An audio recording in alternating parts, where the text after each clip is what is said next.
বলি, এসানুল হক মিলন না, মানে ওনাকে দেখলে আমার খুব উগ্র মনে হয়। ওনার আচার ব্যবহার এরকম যে উনি একাই সুপিরিয়র আর বাংলাদেশের সবাই হচ্ছে গিয়ে চিটার বাটপার।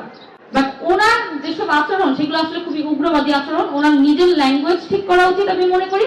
18 তারিখে যদি প্রাইভেট বিশ্ববিদ্যালয়ের স্টুডেন্টরা না নামতো, আজকে আপনারা কোথায় থাকতেন এটা আপনারা আসলে নিজে একবার ভেবে দেখুন। এসানুল হক মিলন সাহেব এই কথাটা বললেন যে প্রাইভেট বিশ্ববিদ্যালয়কে অনেক বেশি ফ্রিডম দেওয়া হলে জঙ্গি প্রডিউস করা হবে। আসলে শিক্ষাটা আমাদের শিক্ষার্থীদেরকে নিয়ে প্রশ্ন আসে না, শিক্ষাটা আসে হচ্ছে কি এসানুল হক মিলনের নিজের শিক্ষা নিয়ে।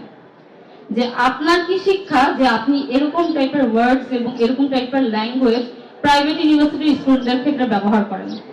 আমি একটা কথা বলি, এসানুল হক মিলন না, মানে ওনাকে দেখলে আমার খুব উগ্র মনে হয়। ওনার আচার ব্যবহার এরকম যে উনি একাই সুপিরিয়র আর বাংলাদেশের সবাই হচ্ছে গিয়ে চিটার বাটপার। মানে উনি একাই হচ্ছে পিওর সোল, বাকি সব হচ্ছে চিটার বাটপার দিয়ে ভরা। বাট ওনার যেসব আচরণ সেগুলো আসলে খুবই উগ্রবাদী আচরণ। ওনার নিজের ল্যাঙ্গুয়েজ ঠিক করা উচিত আমি মনে করি, এবং ওনার নিজের যে কথাবার্তা আচার ব্যবহার যে মানে এইগুলো আসলে আমি মনে করি যে ওনার আগে নিজের মানে নিজেকে ডেভেলপ করা উচিত।